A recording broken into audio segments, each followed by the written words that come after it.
Mga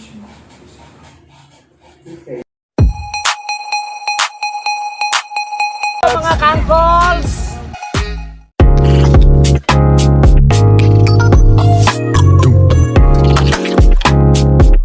Mga kaangkol! Ayan, so ito na tayo ngayon para mag-unboxing ng ating gagamitin sa pagkulot, no? So, which is ang pagoda.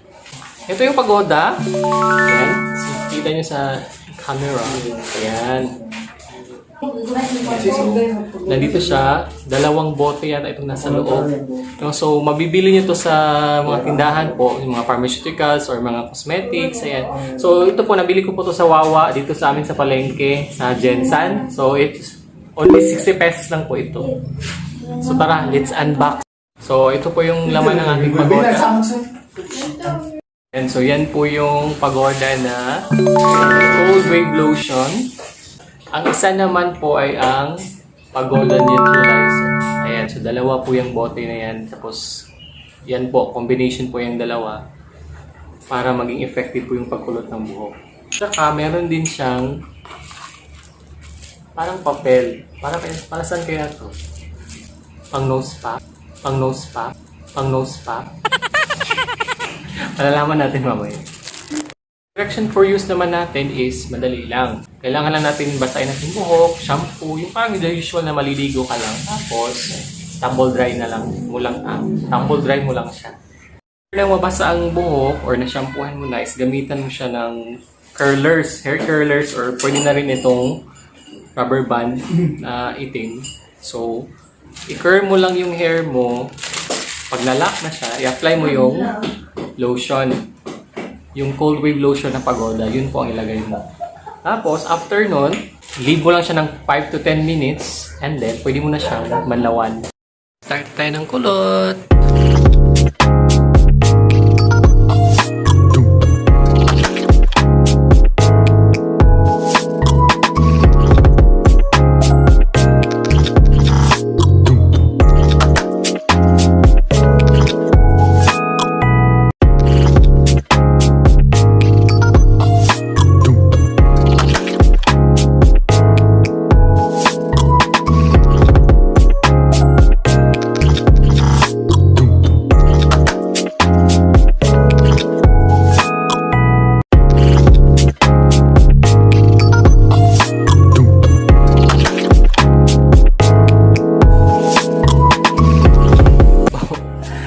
Baho siya, murag kanal.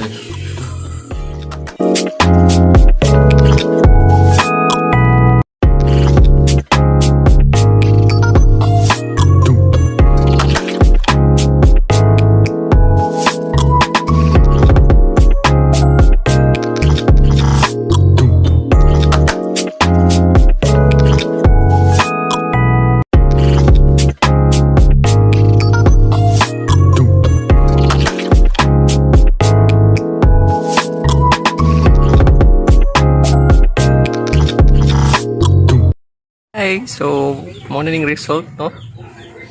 And so effective yun siya nga pagpakulot, no? So salamat sa pagoda og sa kong amigo nga nagkulot sa kuha. So sasabi ko na effective ang pagoda.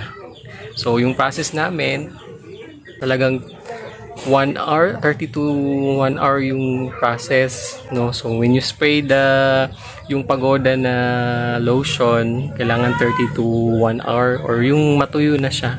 Tapos ulitin mo siya ng 3 times. Then after that, yung neutralizer naman yung gamitin. Patuyuin mo din siya ng 30 to 1 hour hanggang matuyo yung neutralizer. Tsaka yun, i-rinse mo lang and then shampoo and conditioner tapos. Ayan, yan po na yung results. Thumbs up tayo sa pagoda.